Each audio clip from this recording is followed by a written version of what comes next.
Hello everyone, आज class में हम लोग एक्सरसाइज 12.1 के क्वेश्चन नंबर सेकंड को डिस्कस करेंगे। यहाँ पे हमारा गिवन क्वेश्चन है, the triangular side walls of a flyover have been used for advertisements. The side of the walls are 122 metre, 22 metre and 120 metre. The advertisements yield an earning of rupees 5,000 per meter square per year. A company hired one of its wall for 3 months. How much rent did it pay? देखिए, इस question के according आपसे ये कहा गया है कि आपके पास एक फ्लाईओवर दे रखा है जिसकी जो दो साइड है वो एक ट्राइंगल की साइड है, यानी कि ट्राइंगल की शेप की है वो। जैसे कि आप फिगर में देख सकते हैं, आपका फ्लाईओवर है और जो लेफ्ट और राइट साइड है एक ट्राइंगल की फॉर्म में। इसकी आपको डायमेंशंस भी दे रखी है। साथ ही में आपसे ये कहा गया है कि ये जो ट्राइंगल वॉल हैं, ये दोनों वॉल्स, ये जो कंपनीज़ होती हैं इसे रेंट पे लेती हैं। रेंट पे क्यों लेती हैं? इस पर एडवर्टाइजमेंट पेंट करती है, जैसे अपनी कंपनी का कुछ भी लोगो पेंट कर दे या कुछ भी बैनर बना दे तो इसलिए लेती है। उसकी जो कॉस्ट है वो आपको दे रखी है। जैसे कि अगर इस वॉल का पर मीटर मतलब 1 मीटर स्क्वायर को अगर रेंट पे लेगी कोई कंपनी सिर्फ 1 साल के लिए तो उसे 5,000 रुपीज़ पे करने होंगे, ठीक है। लेकिन हमें पता ये करना है कि अगर कोई कंपनी इस पूरी वॉल को 3 महीने के लिए रेंट पे लेगी तो उसे कितना पे करना होगा, ये हमें फाइंड करना है। चलिए देखते हैं कैसे करेंगे। देखिए, सबसे पहले तो हम लोग जो हमारी वॉल है ट्रायंगुलर वॉल, उसकी डायमेंशंस की बात करेंगे। मैं लेट कर लेता हूँ, लेट ए इक्वल्स टू, मतलब कि ए बी सी में कर देता हूँ। ए इक्वल्स टू 122 मीटर, जो b equals to 22 metre and c equals to 120 metre. Okay, मैंने ये लेट कर लिया कि जो वॉल्स की डायमेंशन है वो ए बी और सी है। अब हमें क्या करना होगा कि एक वॉल की हमें तो पहले एरिया निकालना होगा, क्योंकि बिना एरिया निकाले हम लोग कॉस्ट नहीं निकाल पाएंगे। और एरिया निकालेंगे हम हेरोन्स फार्मूला का यूज़ करके, जिसके लिए सबसे पहले एस की ज़रूरत है। एस का फार्मूला होता है A plus B plus C divide by 2।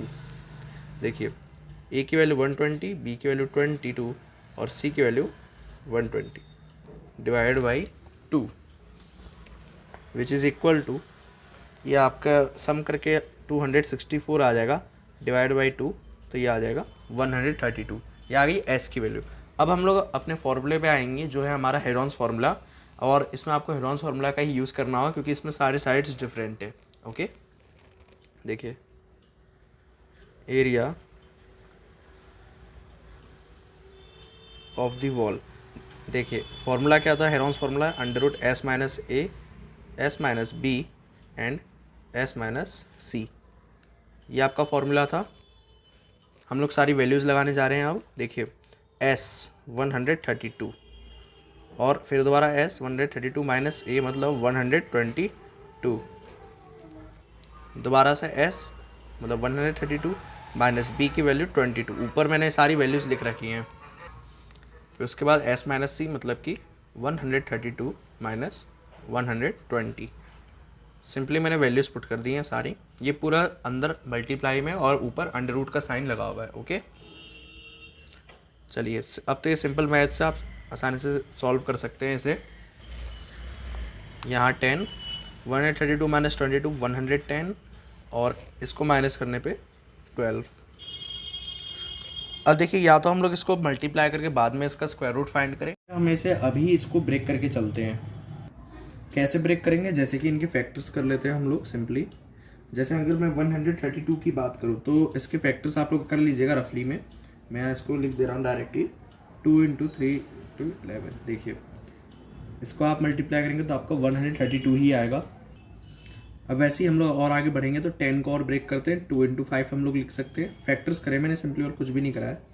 110 को और ब्रेक करेंगे तो 2 × 5 × 11 लिख सकते हैं, ये 110 के फैक्टर्स है। ओके, और 12 को 2 × 2 × 3। देखिए, इस तरह से हम लोग इसको ब्रेक करके चले हैं। अब हमें क्या करना है, पेयरिंग करनी है सिंपली। पेयरिंग कैसे? जैसे 2 को एक तरफ, 3 एक तरफ, 5 एक तरफ। मुझे बस यही 4 नंबर दिखाई दे रहे हैं और 11 भी है साथ में। जैसे कि 2 × 2 ये वाला, और एक और 2 है, इसे भी ले लीजिए। आगे एक और 2 है, यहाँ भी ले लीजिए, और ये 2 और है। बस ये आपके 2 यहाँ पे सारे खत्म हो। एक बार चेक कर लेते हैं, 1 2 3 4 5 एंड 6, 3 6, ये भी पूरे हैं।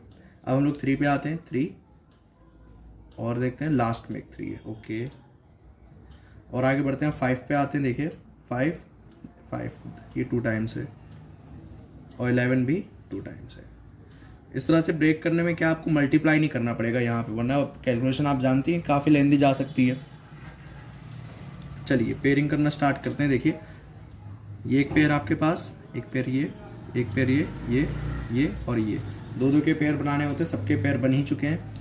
अब देखिए ये इसको हटाइए, सिंपली क्या कर सकते हैं हम लोग, क्या क्या इसमें से एक 2 बाहर, इसमें से एक बाहर, इस पेयर में से एक बाहर, इस पेयर में से एक, इसमें से एक और इसमें से एक। ओके, अब हम लोग क्या करते हैं, इसको मल्टीप्लाई कर लेते हैं। तो ये मल्टीप्लाई करने में आएगा 1320 और ये आपकी मीटर स्क्वायर। क्यों आएगा मीटर स्क्वायर? क्योंकि हम लोग एरिया फाइंड कर रहे हैं वॉल का। ओके, तो यहाँ पे अभी हम लोगों ने फिलहाल एरिया तो फाइंड कर लिया है, लेकिन अभी हमें चाहिए क्या, कॉस्ट चाहिए, मतलब पूरे वॉल की कॉस्ट चाहिए। तो इसके लिए पहले ध्यान से समझिए, रेट या रेंट कहना ज़्यादा सही होगा। तो हम लोग रेंट ऑफ, क्योंकि रेंट इसलिए लिया है क्योंकि कंपनी इसे रेंट पे ले रही है, खरीद नहीं रही है एक्चुअल में। तो rent of 1 metre square of wall per year. इस लाइन को आप एक बार समझ लीजिए। वॉल का जो 1 मीटर स्क्वायर का जो पार्ट होगा या एरिया होगा, उसको अगर 1 साल के लिए लेंगे तो हमें रेंट कितना देना है, हमें देना होगा रेंट ₹5000। ये आपको क्वेश्चन में गिवन है। अब हम लोग इसका पर मंथ निकालेंगे। ये तो पर ईयर था कि पर ईयर की कॉस्ट पूरे साल भर की इतनी देनी है हमें। अब हम लोग देखते हैं पर मंथ कितना हमें देना होगा। Rent of 1 metre square of wall per month. तो पर मंथ के लिए सिंपली हम लोग 5000 को 12 से डिवाइड कर देंगे। क्यों करेंगे? क्योंकि एक साल में 12 मंथ्स होते हैं, इसलिए। अब अगर आप लोग चाहें तो डिवाइड कर सकते हैं, उन्हें ऐसे ही रहने दीजिए अगर आप नहीं चाह रहे तो। अभी इसको आगे चल के हम लोग सॉल्व करेंगे। अब उसके बाद हमारे पास जो टोटल एरिया है वो है 1320 मीटर स्क्वायर। हम लोगों ने 1 मीटर स्क्वायर की कॉस्ट निकाली, अब इतने की निकालनी है।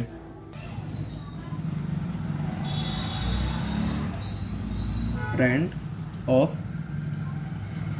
अब हमारे पास क्या है, 1320 मीटर स्क्वायर ऑफ वॉल। लेकिन क्वेश्चन में आपसे बोला गया है कि हमें पर मंथ भी नहीं चाहिए ना पर ईयर चाहिए, हमें सिर्फ 3 मंथ्स के लिए चाहिए। और 3 months 5000 divide by 12 into 1320 into 3। देखिए ये थी आपकी पर मंथ की कॉस्ट, ये आपका जो टोटल एरिया आया है वॉल का, और ये 3 इसलिए क्योंकि हमें 3 मंथ्स की कॉस्ट चाहिए थी। ओके, अब आपको इसमें अपनी कैलकुलेशन का ध्यान रखना होगा क्योंकि मिस्टेक हुई, कॉस्ट गलत आ सकती है। लेकिन मैं यहाँ बता दूँ, इसका आंसर आना चाहिए 16,50,000। ओके, ये आपका कॉस्ट आ जाएगा। मतलब पूरी वॉल को अगर किसी कंपनी को रेंट पे लेना हो कितने महीने के लिए, 3 महीने के लिए, तो उसे इतनी कॉस्ट पे करनी होगी। तो आई होप आपको ये क्वेश्चन अच्छे से क्लियर हो गया होगा। Please share this lecture to classmates and make sure to subscribe this channel. Thanks for watching. Jai Hind.